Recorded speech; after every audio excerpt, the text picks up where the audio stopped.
Good morning. Welcome to Board Game Barrister, our local game shop in Milwaukee, Wisconsin. It is Tuesday, which means we just got to play a game as we do on every Tuesday, and we, three grown men, have just finished playing Junk Jumble, which was actually awesome. This is a game for families and kids, all about digging stuff out of drawers and remembering where you've put it so that you can get it all organized in your room. We're going to talk about everything we liked about the game in just a second. I'm here with my fellow barristers, Gordon and Ian, and before we get into that, let's talk about how to play.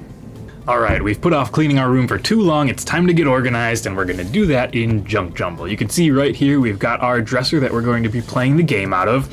The dresser has 4 drawers of different colors, and we've got some cards here on the edge we'll talk about that match those 4 colors as well. When the game starts, everybody's going to choose the number of junk items they want to try to find among those drawers, and that'll be how many points they'll score if they find them all. So if I said I want to find 3 items, I'm going to get 3 cards, and then I'll look at what 3 cards I've got, the flashlight, the ribbon, and the sponge, of course, and I'm going to have to find those 3 items among those drawers.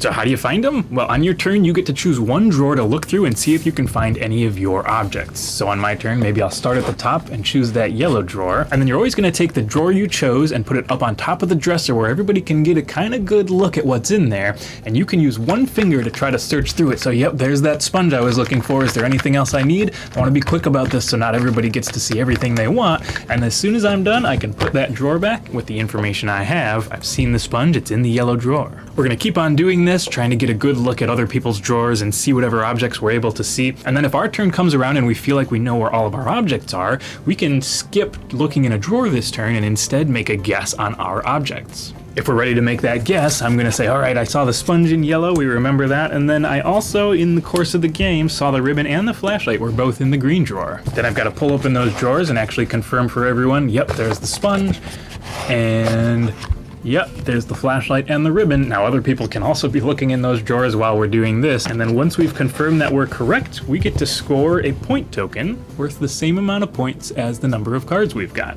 I'm gonna put that in my backpack right here, and then I'll discard those cards and choose how many I want to try to find this time. As soon as somebody fills all 4 of those spaces in their backpack, no matter what value of point tokens they fill them with, we're gonna finish the current round that we're playing, and then the game ends. Alrighty, so we just finished our game. It took us 15 minutes to get through the game with 3 players, and the game is cool. It plays 2 to 5 players, and it's gonna be awesome no matter how many people you play with, because you get to play on everybody's turn as they're digging through those drawers and you're trying to see what they have in those drawers and stuff. 5 players means you need to have a table space where everybody can actually get their heads in there and kind of see what everybody's looking at. That's part of why they have you put the drawers up on top of the dresser as you're looking through them so that everybody can see. So keep that in mind, but otherwise, kind of open game as far as how many people are playing. So when I first looked at Junk Jumble, I thought it was going to be a memory game, trying to memorize where all of the tokens are in the different drawers, but turns out there are 40 of them and there's no possible way to memorize all of them. Yeah. So instead, it turned into a quick-paced visual observation type game where you look in the drawer and you got to try and find your items while someone else is rifling through them in the limited amount of time that it takes them to rifle or yourself to rifle through. And then there's a risk versus reward element where you get to say a number from 2 to 5 of how many items you want to try and locate to score 2 to 5 points. And obviously the more items you try to locate, the tougher it's going to be, or you might mess one of those up and you lose all of your points if you miss any, which happened to me twice in the game, and I thought that was a really neat part that you can kind of take those different risks, whereas Gordon went for a lot smaller tokens or a smaller number of items to quickly lock out his card to end the round. So I think having the choice, the risk versus reward, and I've never really played a visual observation game that requires you to quickly locate things and then remember where they're at, and I thought it was really well done. There's also an element of elimination that was actually super relevant in our game. Yep. where both Andy and I knew at different times, we knew which drawer things had to be in even though we didn't see them because we had eliminated the drawers that we had seen. So there's actually a lot of different little things going on in here that you don't need to know about at all, but they're there. The more you play it, the more depth you get. Really well done. Yep. Yeah, I liked how just incessant and constant this game lets you play. Like, you think, oh, my turn's over, maybe I'll have to wait a little while for something else to do, and then immediately somebody's opening another drawer and you're like, oh no, let me see. Which is so good. Even when they're trying to score points, they have to recheck and prove that they're correct about all their points, which lets you look back at the drawers and see what's in the drawers. So the whole time we were just heads bobbing looking in the drawers.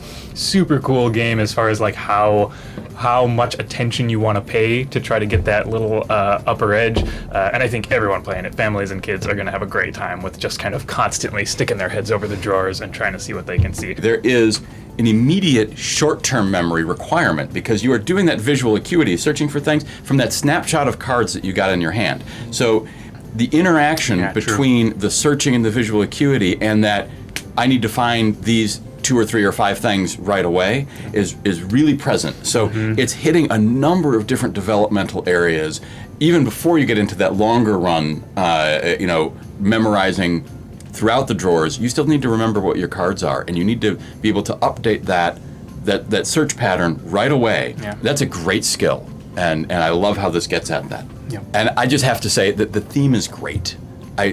Searching for things in your dresser, whoever cleaned their room last gets to play first.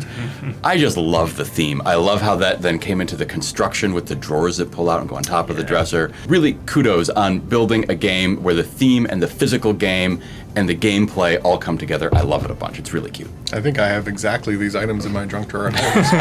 Alrighty, I think that does it for Junk Jumble. We had a great time playing, and we hope you had a fun time watching, and the game looked fun to you as well. If you want to see videos like this when we post them every single week about different games, you can hit that subscribe button, and we'll check in with you next week. Otherwise, hit that like, hit that comment, and leave us a comment. We love getting back to people on those, and we'll see you next time. Thanks so much for watching.